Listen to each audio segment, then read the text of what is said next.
of the House Intel Committee of leaking information. And frankly, I think it's disgraceful. And I think it was leaks from the Intelligence Committee, House version. And I think that they leaked it. I think probably Schiff leaked it, but people within that, Schiff leaked it, in my opinion.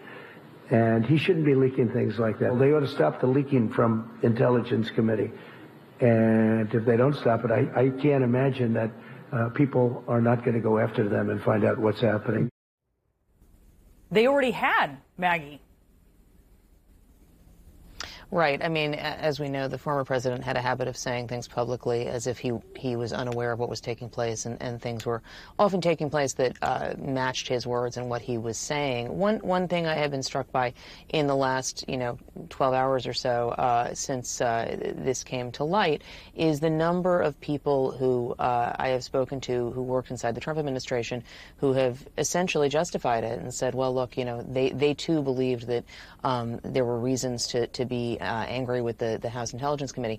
And they're losing sight because they get very stuck on sort of former President Trump's belief that he is a victim of some kind. They're missing the fact that DOJ was used in a pretty unprecedented way in this case on a sitting member of Congress, on several sitting members of Congress, on family members, in one case, a minor. It's just incredibly unusual. And for people who were in the Trump administration, they have tended to lose sight of the fact that a lot of what the former president was doing was just beyond norms busting. It really walked up to or across the line sometimes. And as long as we're playing sound, as long as we're digging into the history file here, the Wayback Machine, I want to play part of the exchange. What year was this? 2019? This is between then Senator Kamala Harris and then Attorney General. We don't have it. Hang on. We're looking for this sound. It's worth it. It's worth it. But Peter, to Maggie's point about what makes this unusual, explain to us, because as you said, you oversaw these investigations. What makes this different?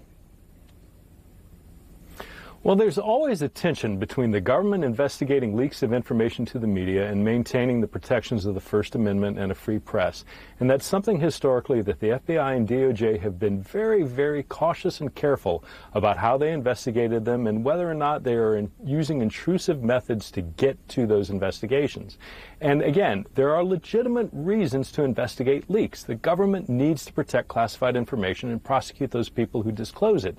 At the same time, to go after the sort of activity that we saw occurring, that's being reported on recently, the extraordinary breadth of it and how intrusive it was, really, in my opinion, tramples a lot of those established norms that the FBI has adhered to for decades and decades and decades.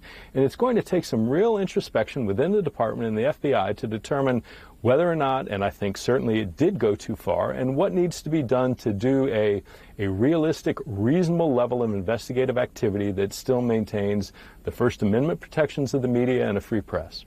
I think we should also talk about, and we'll play that sound from former Senator Kamala Harris, but we should also talk about what they were looking into. The leaks in this case had to do, the information, the reports that came out that led to this investigation was that the Russian ambassador to the U.S. had contact with top Trump aides, and what came out of those reports was hugely questionable. What they were discussing with the Russian ambassador. And yet, Peter, the reaction was to investigate where this came from. How did this very alarming information come out?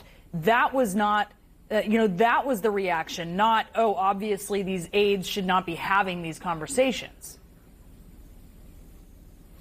Well, there's clearly a tension there. I mean, on the one hand, it was newsworthy. It was absolutely incredible what was going on by then the incoming National Security Advisor Mike Flynn in conversations with the Russian ambassador, trying to undermine the response to the Russian attacks in 2016 that the Obama administration was trying to implement.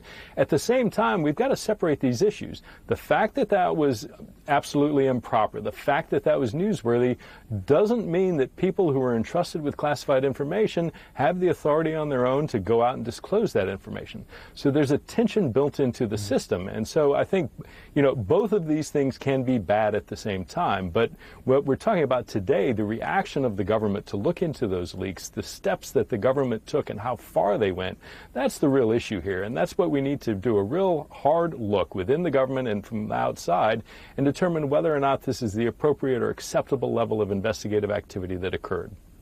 This is what then Attorney General William Barr said about investigations to Senator Kamala Harris. Listen. Has the president or anyone at the White House ever asked or suggested that you open an investigation of anyone? I wouldn't. Yes or no? Could you repeat that question? I will repeat it. Yeah. Has the president or anyone at the White House ever asked or suggested that you open an investigation of anyone? Yes or no, please, sir? The president or anybody else? Seems you would remember something like that and be able to tell us. Wow, Maggie. Once again, I mean, his response to that was already dodgy, but now, based on what we see here, even more so.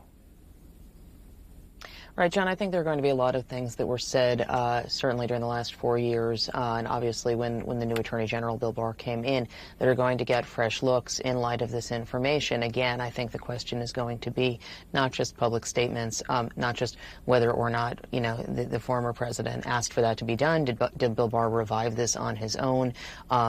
Jeff Sessions, who was under enormous pressure from the former president at the time in 2017 and 2018, and to basically hang on to his job, how much was said overtly or not. But again, I do think a lot of it comes back to, are we going to learn about other records that were looked at or seized? Are we going to learn there were other groups of people that the DOJ were trying to grab information related to?